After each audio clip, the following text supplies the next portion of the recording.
성부와 성자와 성령의 이름으로 아멘. 사랑의 주님, 올해도 새로운 한 해를 시작하면서 주님과 함께 이 축복의 시간들을 오로지 주님의 영광을 위해서 봉헌하기로 결심합니다.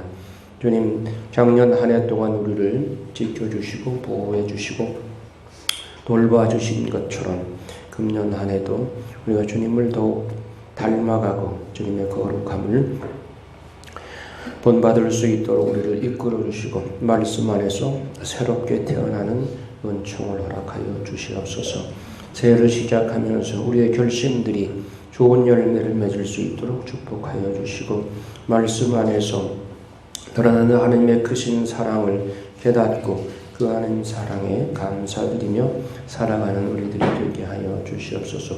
영혼 육신간에 주님의 은총으로 상처받은 영혼들을 치유해 주시고 또 고통받고 있는 영혼들에게 위로가 되어 주시고 또 육신적으로 질병 중에 있는 형제자매들을 또한 당신의 십자가상에 피 묻은 손으로 어루만져 치유해 주시고 모든 사람들에게 주님의 위로자가 되게 하여 주시옵소서.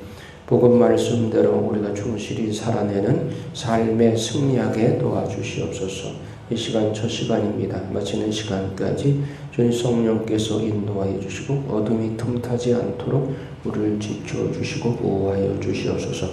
이 모든 기도 성모 성심을 통해서 우리 주 예수 그리스도의 이름으로 비나이다. 아멘. 성부와 성자와 성령의 이름으로 아멘.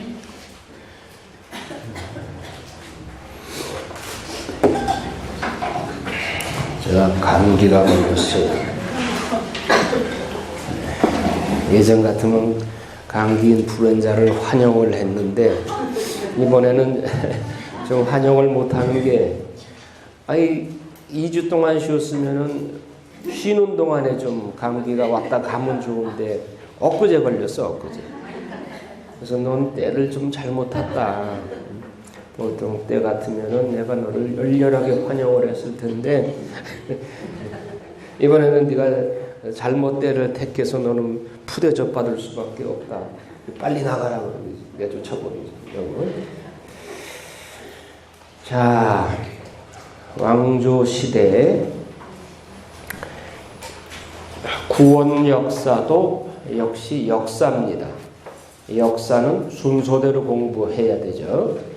그래서 구약과 신약을 역사 순서대로 재배치해서 공부하자고 하는 것이 우리 성경 공부 방법인 것입니다. 그러면 왕조 시대는 언제부터 시작해요? 누구로부터 왕조 시대가 시작이 돼요? 네, 사울왕. 그것이 소위 단일 왕조라고 하죠. 단일 왕조. 그리고 분열 왕국은 언제부터 시작돼요? 예로보암과 르하보암, 솔로몬의 아들 르하보암과 북이스라엘의 예로보암이 나뉘죠. 북이스라엘과 남유다로 나뉘죠. 그게 분열 왕국 시대예요. 그러니까 그러면 이 역사서 안에 들어가는 내용들이 있죠. 끼어 들어가는 내용들이 있어요. 솔로몬 왕 하면은 그가 지은 시들이 있죠. 뭐예요? 시가서, 뭐가 있어요? 잠언, 고헬렛, 아가서, 지혜서, 집회서. 시편은 거의 대부분이 누가 지었다고 그랬어요? 다윗. 그러면 다윗이 나오는 왕조 시대에 시편을 넣어서 우리가 공부를 했죠. 그러니까 다윗이 나오는 왕조 역사가 사무엘 하곤에 주로 나오죠. 사무엘 하곤을 공부하고 바로 시편을 공부를 했어요. 이제 왕조 시대의 열왕기에 들어가게 되면 누구 역사부터 나옵니까? 솔로몬 왕부터 나오죠. 그러면 솔로몬 시대를 공부한 다음에 솔로몬이 지은 시가서들을 봐야 되겠죠. 예. 그래서 그런 순서대로 공부를 하겠다 그거예요. 예. 그리고 후반기에 분열 왕국 후반기에 가면 무슨 내용들이 또 쏟아져 나와요? 예언서들이 또 많이 쏟아져 나오죠. 18개 예언서들이 쭉 나와요.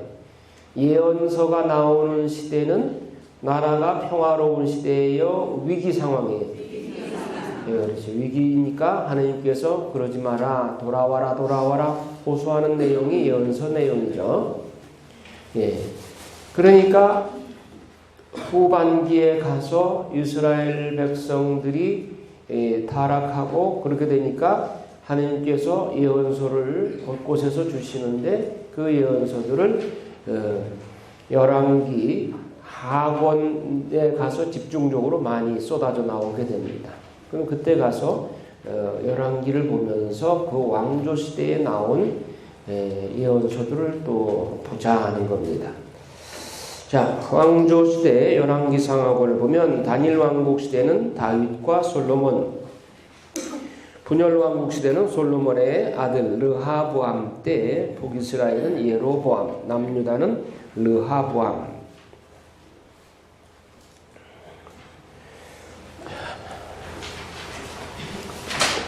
멋있죠?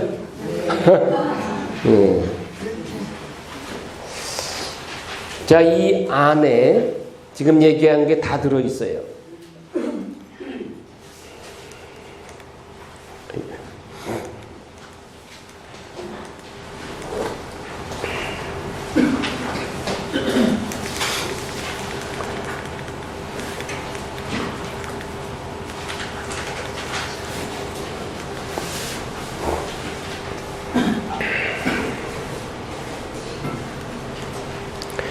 여기 아브라함, 이삭, 야곱, 요셉 이 성조 시대라고 그러죠. 이게 BC 18세기 역사적으로 말하면 총동기 시대예요. 총동기 시대.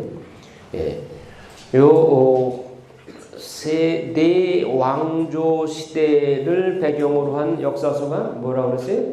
창세기죠. 창세기가 요 네 성조들에 관한 이야기죠. 그 다음에 1250년에 출애굽이 이루어지죠.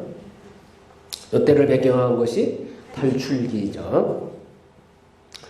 그래서 1250년에 출애굽해서 대개 1200년까지 이때 여호수아에 의해서 이스라엘 백성들이 가나안 복지에 들어가게 되죠. 가나안 복지에 들어가서 여호수아기가 나오고 그 다음에 여호수아 이후에는 무엇이 나와요? 판관시대, 판관기죠. 여기가 요 200년 동안 판관시대가 이루어져요. 예. 판관은 몇 명이라고 그랬어요? 판관기에? 12명. 예. 네, 대판관, 소판관 해가지고 12명의 판관 시대가 이루어지고 그 다음에 룻기가 어댑터 경전으로 왕조 시대와 연결고리로 룻기가 나오죠. 룻기에서 가장 중요한 게 뭐냐? 다윗을 끄집어내기 위해서 룻기가 있는 거예요. 다윗을. 판관 시대 실패로 끝났어요. 그 다음에 인간적으로는 아주 절망 상태인데 그런데 룻기에서 모압 여자 룻의 후손으로 다윗이 나오게 되죠. 그래서 다윗을 건져내기 위해서 룻기가 있는 것이죠. 그 다음에 우리에게도 왕을 세워달라. 그래서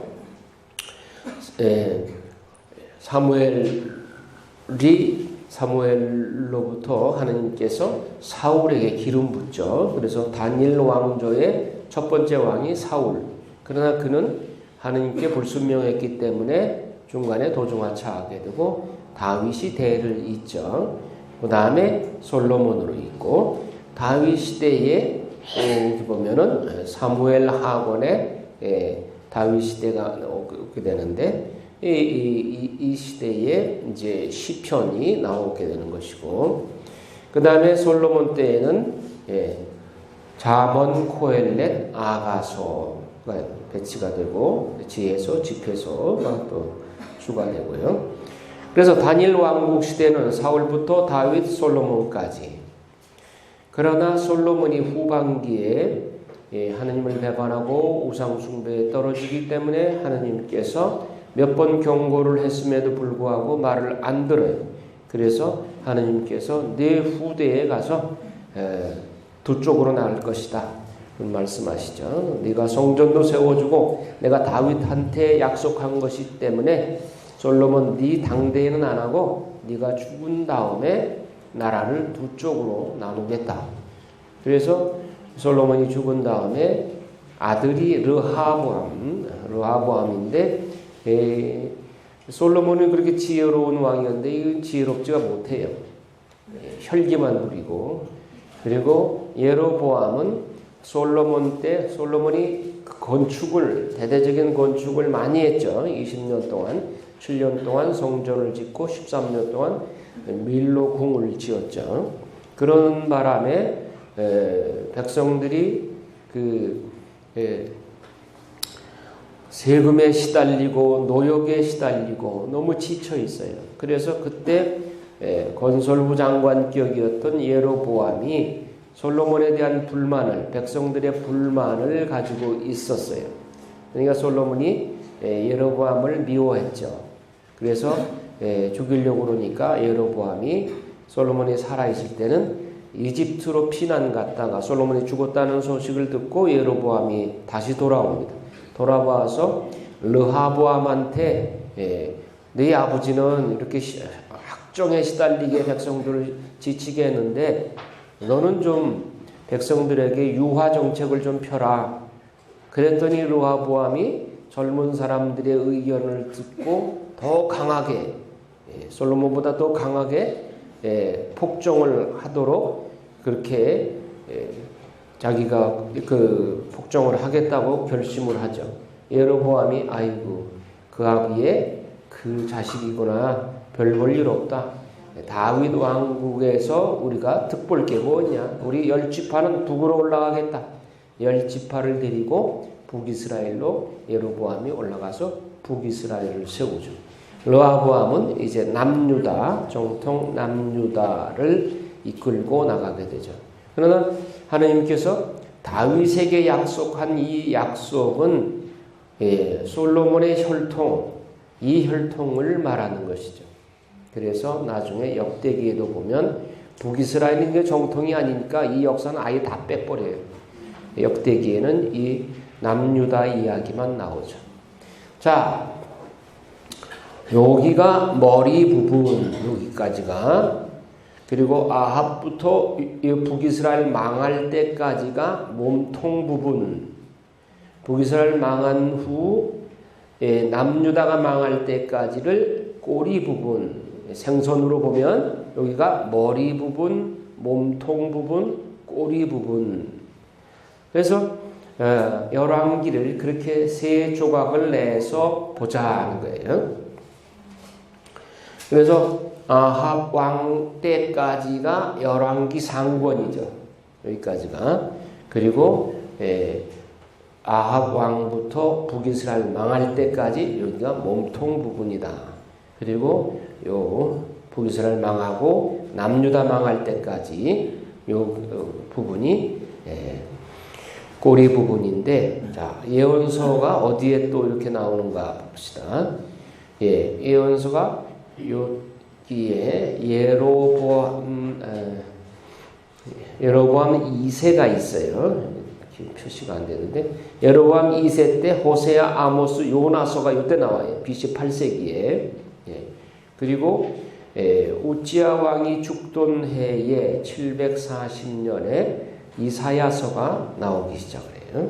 그 다음에 미카 예언서가 나오고, 그리고 이 말년에 스바냐, 나훔, 하박국, 예레미야. 또 포로 시대에 포로로 끌려가서 580년에 망하고 바빌론 포로로 끌려가서 에제키엘, 다니엘, 에가, 바룩, 제2사야, 제3이사야. 이사야가 세 부분으로 나뉘죠. 그리고 유배 후에 하가이, 스가랴, 말라기, 요엘, 오바드야 이렇게 예언서들이 이 뒷부분에 집중되어 있습니다. 요걸 잘 이제 머릿속에 놓고 생각을 하세요. 그 북이스라엘과 남유다가 갈리게 된 것이 931년. 전부 물론 BC입니다. 931년이다. 요런 연도는 다 좀 어느 정도 기억을 해주면 좋아요. BC 18세기의 아브라함 시대고, BC 1200년경에 가나안 복지에 들어가서 판관 시대가 시작되었다. BC 1000년 아주 쉽죠. 다윗 왕은 BC 1000년이다. 솔로몬이 죽고 예로보암이 남북 이스라엘이 나누게 된 것이 931년이다. 이런 정도로 기억을 하시면 좋겠고, 자, 그 이후의 역사는 어떻게 되는가? 포로 시대로 바빌론의 포로로 가서 포로 생활을 하는데 바빌론이 갑자기 페르시아한테 멸망해요. 페르시아가 바빌론을 쳐서 점령을 하고 페르시아 키루스가 바빌론을 멸망시키죠. 그러니까 포로로 끌려가서 거기서 그 나라가 멸망하는 걸 본 거예요. 이스라엘 사람들이. 그런데 키루스는 정복민들에게 굉장히 유화 정책을 폈어요. 너희들 종교 내가 다 존중한다. 너희들이 예루살렘 성전이 무너졌다고 그걸 아주 애석하게 생각을 하는데, 그래 돌아가서 예루살렘 성전을 지어라. 다만 세금만 잘 내라. 그래서 키루스 칙령에 의해서 이사야서 45장에 보면 하나님께서 키루스를 내가 선택하였다는 말을 합니다. 키루스 그는 나를 모를지 모르지만 나는 그를 선택하였다. 왜? 야곱을 위해서, 그 이스라엘 백성을 위해서 키루스를 선택했다. 그래서 키루스 칙령에 보면 자금까지 대줘가면서 예루살렘 성전을 재건하도록 그렇게 도와줍니다. 그래서 키루스 다음에 왕들도 이 지원을 계속해서 해줘요. 그 다음에 그래서 주룹바벨과 예수와 사제가 돌아와서 성전을 짓죠. 여러 가지 우여곡절 끝에 BC 520년에서 516년에 주룹바벨 제2성전을 건축을 합니다.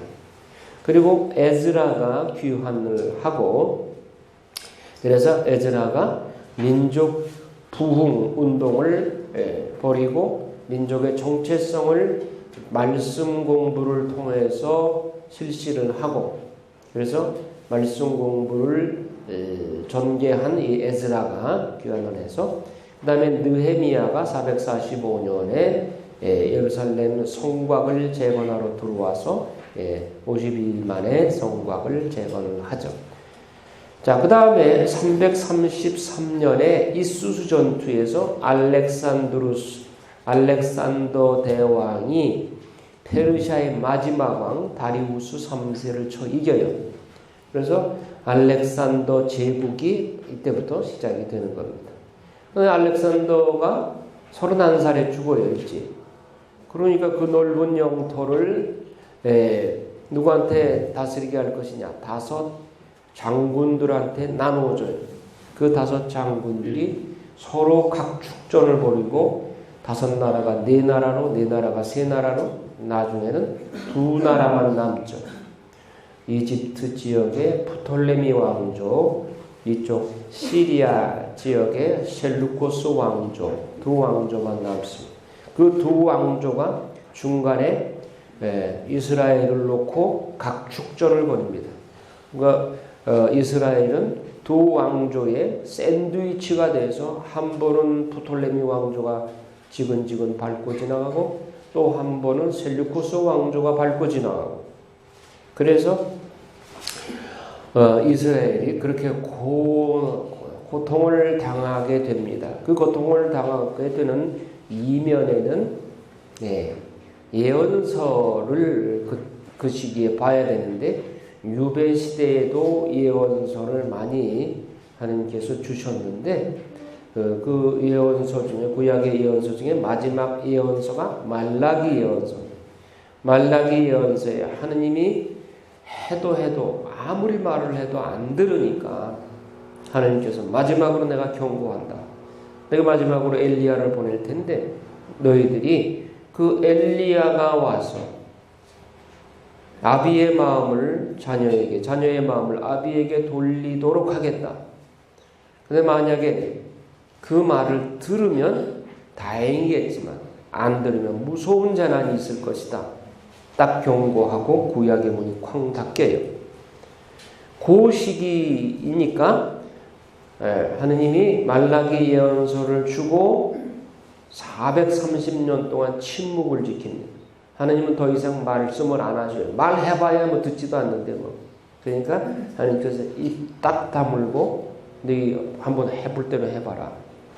그럴 때 이렇게 돌레미 왕조와 셀리코스 왕조가 그렇게 이스라엘을 짓밟고 지나가는 겁니다.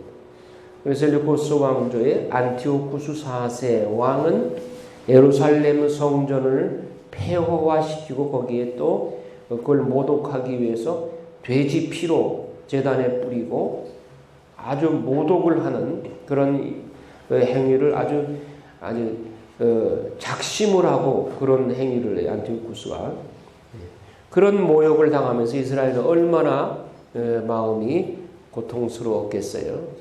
그 이면에는 이스라엘이 하느님을 배반했기 때문에 하느님께서 그런 수모를 당하도록 허락하셨다. 이게 이제 안티오쿠스 4세. 그 다음에 이제 로마가 일어나서 BC 63년에 로마 폼페이우스가 예루살렘을 점령하고 이제 이때부터는 로마 시대로 넘어가는 거예요. 그 사이에 175년에서 63년 사이에 유다 마카베오 저항 운동이 있는데 이게 하스모니안 왕조 100년간 하스모니안 왕조가 일어나게 되죠. 이때를 배경으로 한 성경이 마카베오 상하권이죠. 자, 그래서 로마의 지배 시대로 넘어가게 되는데 대헤롯이 등장을 하고 대헤롯이 이제 악티움 해전에서 옥타비아누스가 아우구스투스 이집트를 정복을 하고 헤로데 대성전을 건축하기 시작을 하는데 BC 20년부터 AD 63년까지 예루살렘 성전을 헤로데 성전을 짓게 됩니다. 예수님이 BC 6년경에 예수님이 탄생합니다. 우리가 서력 기원을 쓰게 되는데 AD 1년이 예수님 탄생 아니냐?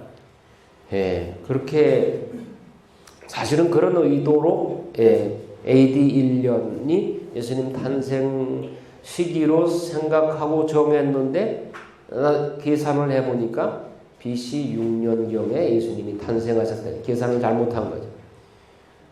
그래서 예수님이 BC 6년경에 탄생하셨다. 그 다음에 헤로데가 BC 4년에 죽어요. 그러니까 예수님 탄생하신 후에 베들레헴에 2살 이하짜리 사륙을 벌이죠. 그리고 자기도 얼마 안 가서 죽어요. 헤로데도. 그리고 신약 시대로 넘어와서 AD 44년에 장야고보가 순교하죠. 그러니까 요한 사도의 형 장야고보가 순교하고 그리고 헤로데 대성전이 완공된 것이 요거 63년. 그리고 바오로 사도 순교한 것이 67년경이라고 봐요. 바오로 또 베드로 사도가 순교한 것이. 예루살렘 성전이 파괴된 것이 AD 70년경. 이렇게 해서 역사가 이렇게 진행이 된다. 그 다음에 그 구원 역사에 관계되는 세계 역사는 우리가 공부를 해야 돼요. 구원 역사가 세계 역사하고 전혀 별개로 공중에 떠돌아다니는 것이 아니고 구원 역사도 세계 역사 안에 같은 레일을 타고 달리는 겁니다. 구원 열차는 세계 역사라고 하는 열차에 레일을 같이 타고 달린다. 하느님이 사람이 되어 이 세상 역사 안에 들어오셨다는 것은 세계 역사 안에서 당신 구원 역사를 펼치겠다고 하는 말씀이거든요.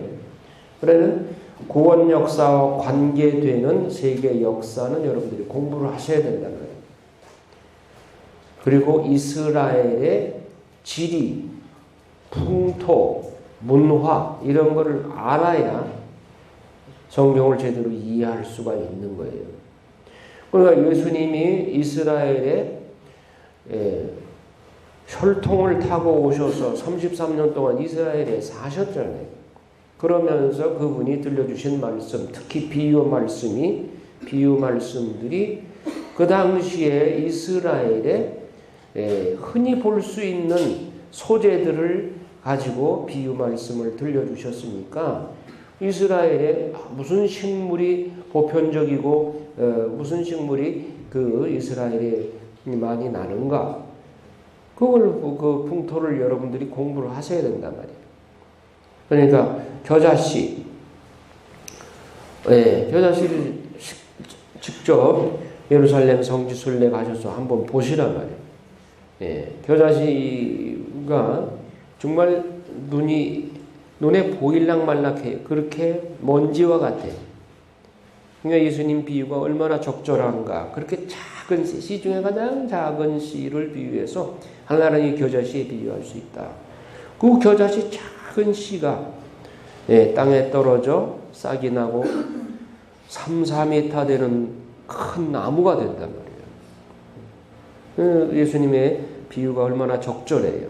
가장 작은 씨로 성장하지만 나중에는 온갖 새들이 다 깃들일 수 있는 나무가 된다. 그렇게 말씀을 하셨잖아요. 그러니까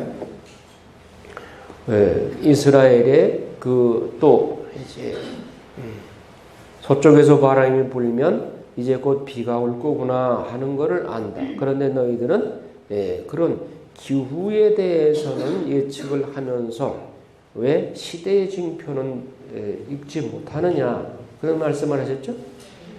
소풍 서쪽에서 바람이 분다. 그 어디서 부는 바람이에요? 지도 보면 지중해잖아요. 지중해에서 부는 바람은 그건 비구름이야. 그쪽에는 아주 습한 바람이 분단 말이에요. 그래서 소풍이 불면 비가 올 징조란 말이에요. 근데 저쪽 동쪽 사막 쪽에서 불어오는 건 아주 건조한 바람이에요.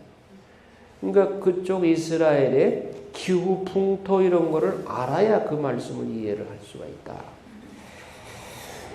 자, 하느님의 왕권과 인간 왕국. 자, 하느님은 진정한 왕이시기를 원하셨어요. 인간 욕심처럼 인간이 왕이 되기를 원하는 그것처럼 하느님이 왕이 되기를 원하시는 것이 아니라 그분이 창조주이시죠. 창조주가 피조물 위에 왕이 되시겠다는 게 지나친 욕심이에요? 아버지가 집에서 가장으로서 그 역할을 하신다고 하는 거 아버지 이른 내려오시죠? 그러겠어요? 아버지는 당연히 가장으로서 역할을 하셔야 되고 용돈도 주시고 그래야 되잖아요. 가장일 때 용돈을 주는 거지 이른 내려오시죠 한다면은 아버지한테 뭐 달라고 못하죠. 또 하느님이 왕이 되시기를 원하는 게 왜 그러느냐?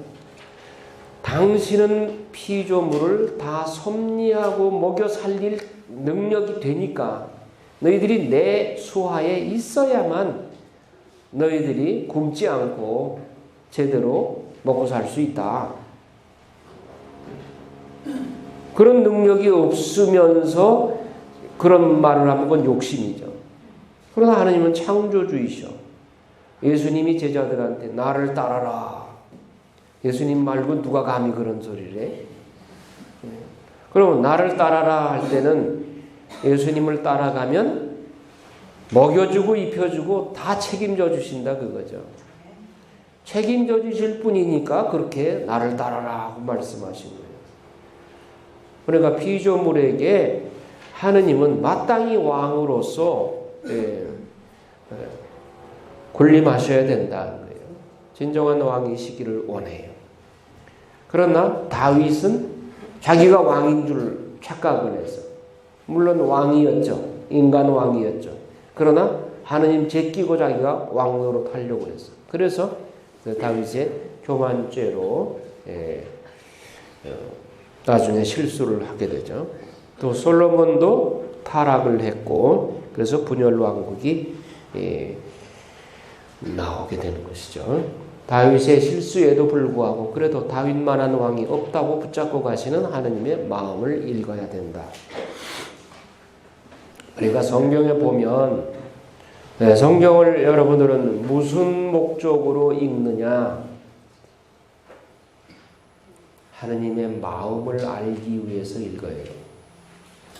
성경에 나오는 역사를, 이런 일이 있었다, 저런 일이 있었다, 그 역사적 사건을 기억하기 위해서 성경을 읽는 것이 아니라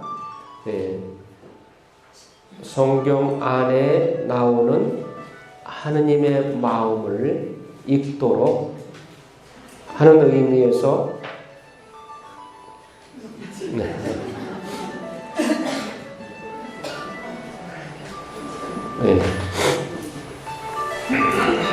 성경을 통해서 하느님의 마음을 읽는 것이 중요하다. 하느님의 마음을 아는 것. 하느님의 마음을 안다고 하는 것, 성경 한두 번 읽어가지고는 몰라요. 그러니까 이걸 봐도 다윗의 실수에도 불구하고 하느님이 그래도 다윗만한 왕이 없다. 그래서 다윗에게 한 약속, 네 나라는 영원히 멸망하지 않을 것이다.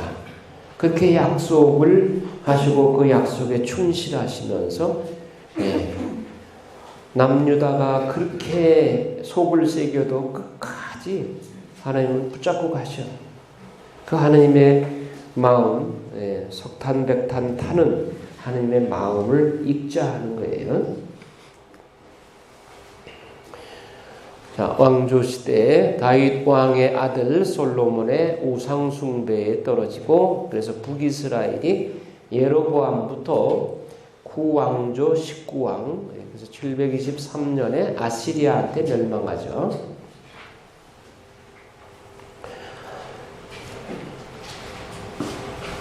그래서 열왕기에 보면 왕들을 북이스라엘은 구왕조 19왕이 등극을 하고 남왕조는 남유다는 20왕이 등극을 해요. 그 왕들을 얘기할 때 열왕기에서 이 왕은 다윗 왕의 길을 걸었다. 이거 선한 왕이라는 뜻이요. 이 왕은 예로보암의 길을 걸었다. 이건 악한 왕이에요. 그래서 양쪽으로 갈리게 돼요.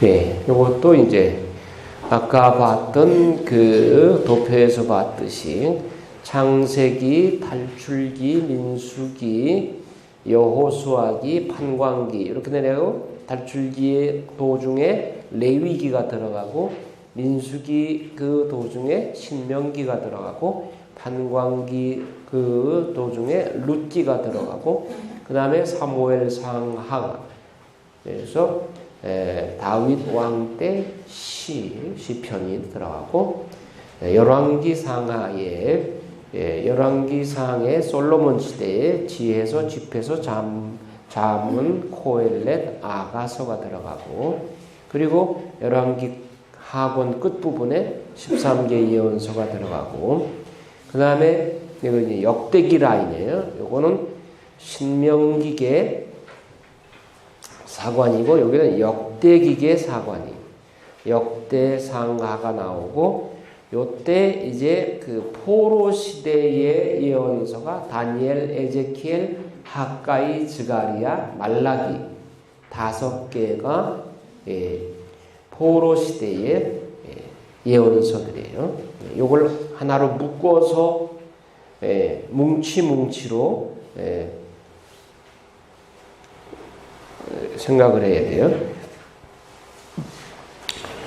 그 다음에 이제 역대기, 에스라기,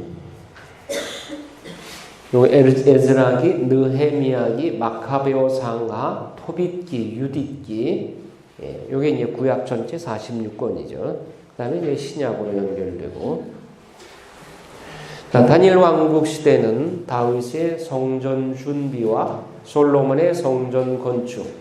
다윗이 사실은 하느님께 성전을 지어 바치고자 원했죠. 그래서 나탄 예언자에게 말씀을 드리니까 나탄 예언자가 하느님 말씀을 전하기를 너는 전쟁터에서 많은 피를 흘렸기 때문에 내가 성전을 짓지는 못하고 네 아들 때에 가서 성전을 지을 것이다. 그래서 다윗은 자기가 직접 성전을 못 짓지만 성전 지을 준비를, 재료를 다 준비해 놔요. 설계도까지 다 준비해 놔요. 그래서 솔로몬이 왕이 됐을 때 다윗이 준비해 놓은 그걸 가지고 성전을 짓는데 그 거대한 솔로몬 성전을 7년 만에 완공했다고 하는 것은 이미 준비를 다 해놨기 때문에 이게 가능했죠. 그래서 열왕기상권 9장 10절 14절에 보면 솔로몬이 히람 왕에게 사례로 준 땅, 카불의 땅이라는 쓸모없는 땅이라, 그러니까 히람 왕의 도움을 많이 받았어요. 뭐 황금도 엄청나게 히람 왕이 갖다 주었고, 솔로몬 성전이 황금으로 다 치장을 했잖아요. 그리고 제목이나 이런 것도 히람 왕이 다 보내줬어요. 뗏목으로 해가지고. 그 다윗 때 히람 왕이 그렇게 도와주었고 다윗의 아들인 솔로몬에게도 역시 히람 왕이 그렇게 많이 도와줬어요. 그러니까 솔로몬이 그에 대한 사례로 카불의 땅, 갈릴리아 그 근방의 땅을 그 히람 왕에게 주었는데 그 당시에는 아주 쓸모없는 땅이었죠. 그러니까 히람 왕이 되게 못마땅해가지고 이런 쓸모없는 땅을 주었다고, 그래서 카불의 땅이다 이런 말을 했죠. 그래서 그 히람 왕의 도움을 받아서 솔로몬이 이 거대한 성전을 짓게 되었어요. 자, 다윗 왕의 아들 솔로몬의 후반기에 이민족과의 결혼으로 우상 숭배에 떨어져서 남북 왕조가 분열되고 북이스라엘의 예로보암으로부터 고왕조 19왕 723년에 아시리아에게 멸망했고, 다윗 왕은 하느님께 충실한 성왕의 길을 걸었고 열왕기에서 선한 왕들을 다윗 왕의 길을 걸었다고 표현하고 있다. 자, 열왕기 상권 1장 4절에서 이제 그 다윗이 죽는 이야기가 나오죠. 수넴 여자 아비삭을 들여보내서 다윗이 임종될 때까지 이제 돌보도록 하죠. 근데 다윗의 아들이 여럿이었는데, 배다른 형제들이 여럿이었는데 아도니아가 임금이 되려고 하죠. 근데 그 아도니아 편에 선 사람들이 요압 장군 그리고 에브야탈 사제, 이들이 아도니아 편에 섰어요. 그 반대 입장에는 차독 사제 여호야다의 아들 브나야, 나탄 예언자, 시므이와 레위, 다윗의 용사들, 이런 사람들은 반대했죠. 왜? 다윗이 솔로몬에게 왕위를 물려준다고 해서 이미 다 알려진 사실인데 아도니아가 임금이 되려고 하는 것은 반역이거든요. 그 편에 서면 안 되는 것이었죠. 그래서 다윗이 솔로몬에게 기름 부어서 임금으로 즉위하게 돼서 아도니아 그 반란이 이제 수습이 됐죠. 2장에서 다윗이 죽기 전에 솔로몬에게 요주의 인물들을 처형하라고 살생부를 적어주죠. 요압, 시므이, 아도니아. 그래서 분하야에게 이들을 처형할 사명을 주고 그렇게 하죠. 자, 머리 부분.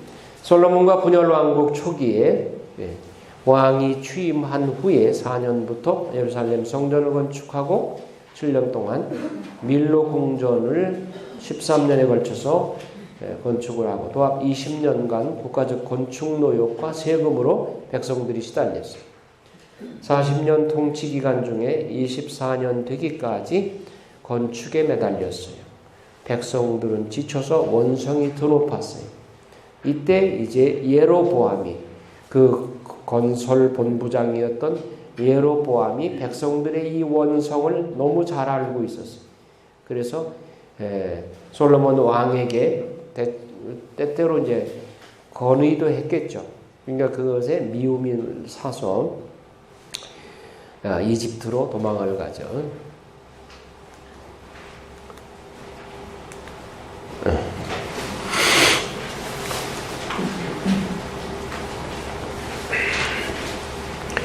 다윗의 성전 준비와 솔로몬의 성전 건축, 열왕기 나오는 이야기고, 10장에 스바 여왕의 방문, 솔로몬 시대에 3장에서 솔로몬의 전성 시대가 나오고 5장에 성전 건축 준비 히람 왕의 도움으로 6장에 성전 건축, 7장에 밀로 궁전 건축, 8장에 계약궤 성전에 모시고 솔로몬의 기도, 또 9장에 하느님이 솔로몬에게 나타나시고 자, 여기까지 우리가 한번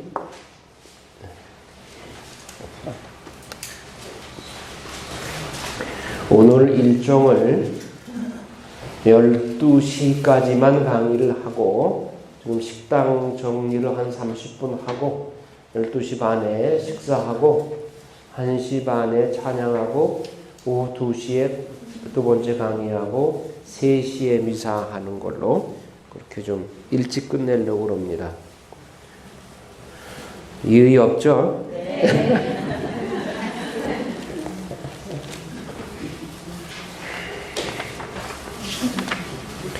자, 성경 보세요.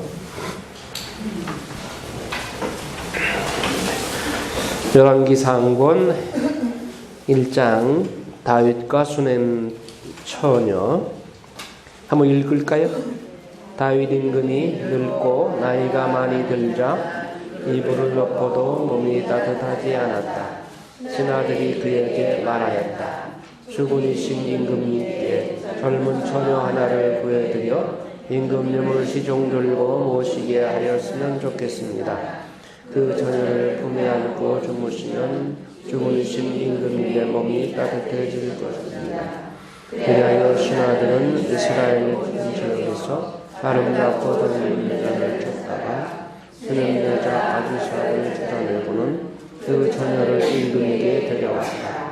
그 젊은 여자는 매우 아름답다. 그가 임금을 모시고 섬기게 되었지만 임금은 그와 함께하지 않았다. 다윗이 사무엘하 11장에 큰 실수를 했죠. 우리아의 아내 바세바를 범했죠. 그러고 엄청난 보속을 만났죠. 너희 후손에 너희 자손들 간에 칼부림이 그치지 않을 것이다. 얼마나 엄청난 재앙이에요. 그런 보속을 만났죠. 그리고 다윗은 그 죄를 뉘우치기 위해서 시편 51편 통회성형 눈물로 침상을 적시면서 그렇게 통회하고 보석을 치렀죠. 그 후에 다윗은 이렇게 음란의 마귀가 끊어진 거예요. 음란 마귀가 그와 관계하지 않았다. 그만큼 이제 철저하게 자기를 통솔한 것이죠.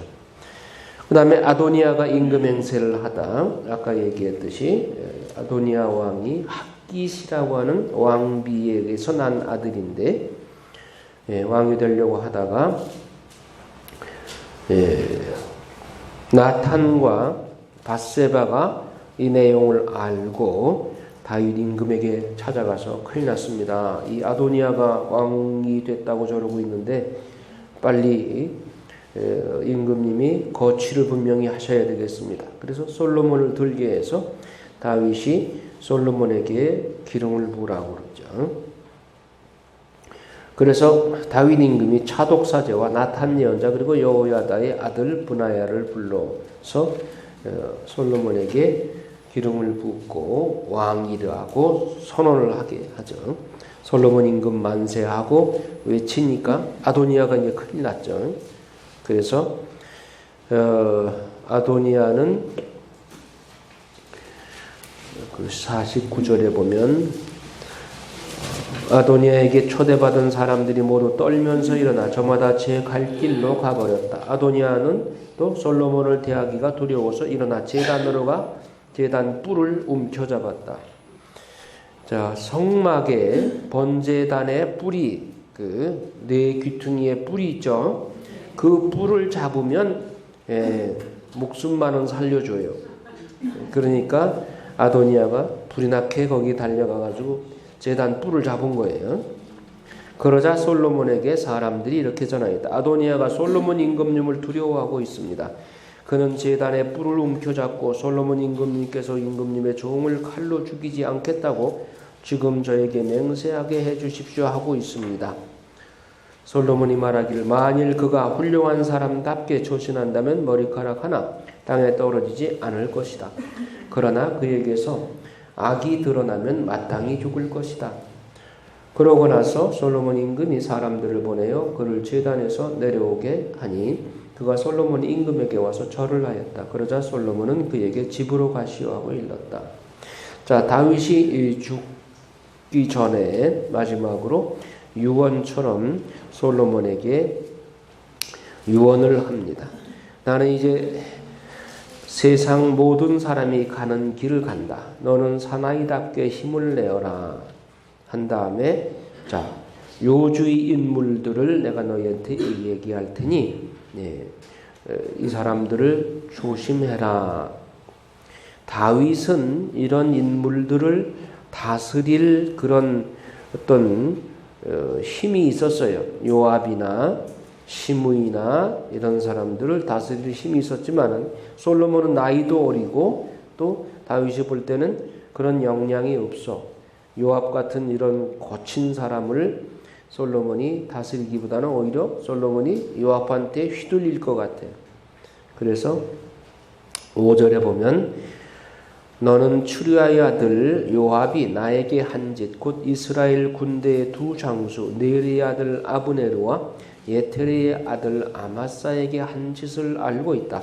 요압은 그들을 죽여 전쟁 때에 흘린 피를 평화로운 때에 갚음으로써 그 피를 자기 허리띠와 신발에 묻혔다. 그러니 너는 지혜롭게 처신하여 백발이 성성한 그자가 평안히 저승으로 내려가지 못하게 하라. 그리고 바르질라이는 잘 보살펴 줘라. 또 시므이라고 하는 사람, 이 사람은 나중에 그 다윗이 압살롬한테 쫓겨서 도망갈 때 막 쫓아오면서 막 욕을 했던 사람이잖아요.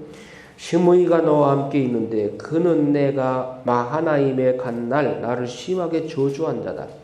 그렇지만 그가 요르단강으로 나를 마중 나왔을 때 나는 주님을 두고 그대를 칼로 죽이지 않겠소 하고 맹세하였다.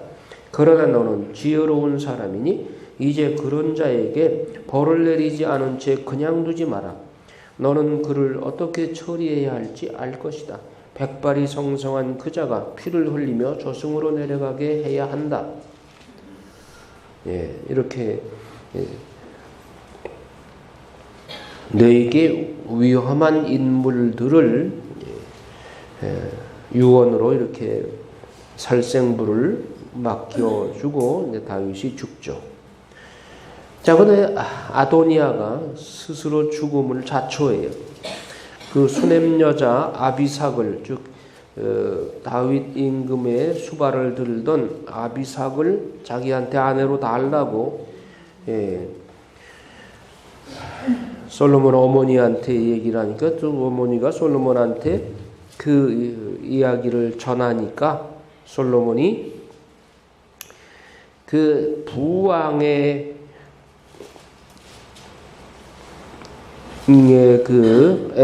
뭐라고 그럴까? 여자를 차지하려고 하는 것은 왕권에 미련이 있다고 하는 거예요. 그렇기 때문에 솔로몬이 아주 그 말을 듣고 화가 났죠. 그래서 아도니아가 자기 목숨을 걸고 이런 말을 하였으니 그 목숨을 살려두면 하느님께서 저에게 벌을 내리시고 또 내리실 것입니다. 이제 저를 세우시어 아버지 다윗의 왕좌에 앉히시고 말씀하신 대로 저에게 집안을 일으켜 주신 살아계신 주님을 두고 맹세합니다. 아도니아는 오늘 죽을 것입니다. 그러고 나서 솔로몬 임금이 여호야다의 아들 브나야를 보내어 아도니아를 내려치게 하니 아도니아가 죽었다. 그 다음에 에브야타르와 요압의 운명. 에브야타르 사제이죠. 아도니아 편에 섰던 사람들이죠. 임금은 에브야타르 사제에게 이렇게 말하였다. 아나토스에 있는 그대의 땅으로 가시오. 그대는 죽어 마땅한 사람이지만 그대가 나의 아버지 다윗 앞에서 주 하느님 궤를 날랐고 또 아버지와 온갖 고난을 함께 나누었으므로 오늘 그대를 죽이지 않겠소. 그런 다음 솔로몬은 에브야타르를 주님의 사제직에서 내쫓았다. 그리하여 주님께서는 실로에 있는 엘리 집안을 두고 하신 말씀이 그대로 이루어졌다. 에브야탈 사제 어디 출신이라고요? 아나톳. 아나톳 하면 엘리 집안이에요. 예. 그러니까 엘리 집안의 후손일 가능성이 높아요. 그리고 그 아나톳 출신의 유명한 예언자 누가 있어요? 예레미야. 예. 그 다음에 요압은 브나야를 시켜서 죽이죠. 그 다음에 시므이도 죽어요. 시므이를 예루살렘 떠나지 말고 있으라 그러는데 몰래 또 자기 부하를 찾으러 갔다가 거기서 들켜가지고 결국 시므이도 죽어요. 자, 3장에 보면 솔로몬이 파라오의 딸과 혼인하다. 3장 읽어봐요. 솔로몬은 파라오와 혼인하기를 내셨다. 그는 파라오의 딸을 받아들여 자기 집과 주님의 집과 예루살렘을 에워싸는 성벽을 다하시기까지 그 아내를 다윗성에 머물게 하였다. 주님의 이름을 위한지 그때까지 지어지지 않았기 때문에 백성은 산당에서 제사를 드렸다. 솔로몬은 주를 사랑하여 자기 아버지 다윗의 규정을 따라 살았다. 그러나 그도 여러 산당에서 제사를 드리고 향을 피웠다. 예, 파라오의 딸을 아내로 만든 게 바람직합니까? 예. 솔로몬이 벌써 이때부터 좀 잘못 나가는 거예요. 빗나갔어요.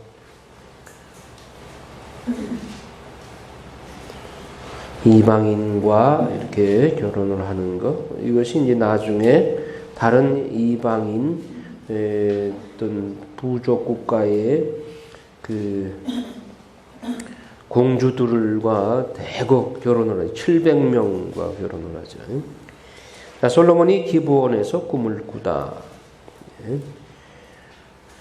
산당에서 그 제단에서 번제물을 1000마리를 바치곤 하였다. 그래서 뭐 1000번제 뭐 그런 얘기를 하는데, 이 기브온에서 주님께서는 한밤중 꿈에 솔로몬에게 나타나셨다. 하느님께서 내가 너에게 무엇을 해주기를 바라느냐라고 물었더니 솔로몬이 대답을 합니다. 6절 읽어요.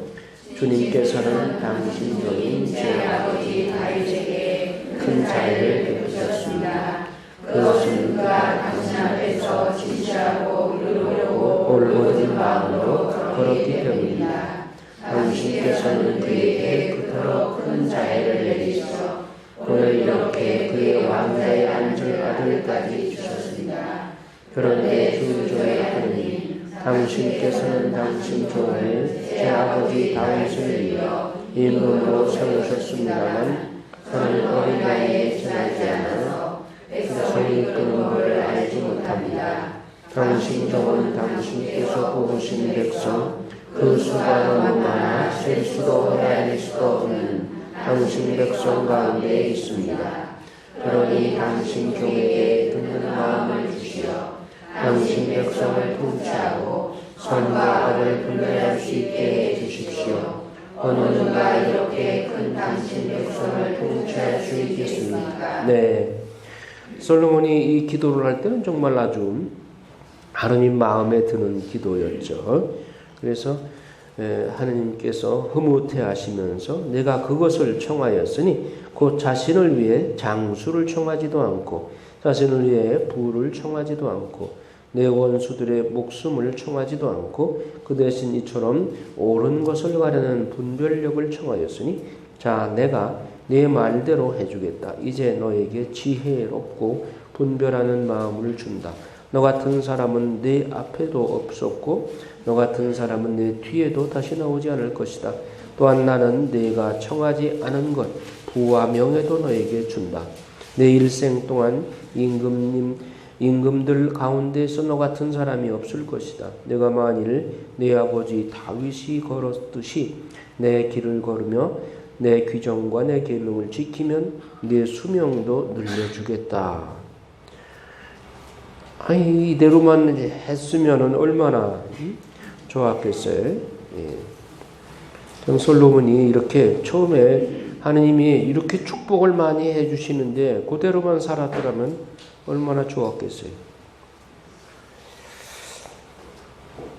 자, 솔로몬의 판결 또 솔로몬의 대신들, 솔로몬 통치 아래 왕국이 굳건해지다, 솔로몬이 이름을 떨치다, 또 솔로몬이 성전 건축을 준비하다. 그래서 6장에 보면 솔로몬이 성전을 짓다 나오죠. 또 솔로몬이 궁전을 짓다 나오죠.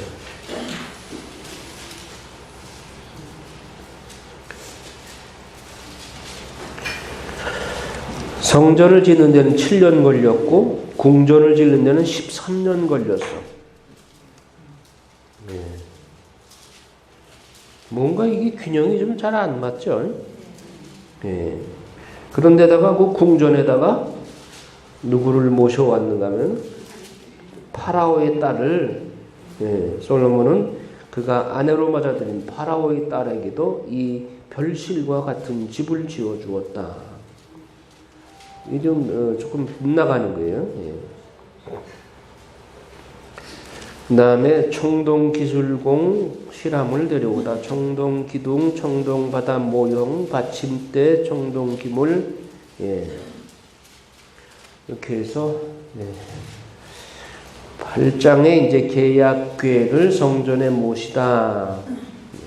이건 이제 오후에 여기서부터 하도록 하겠습니다. 자, 일어나셔서 삼정기도 하고 끝냅시다.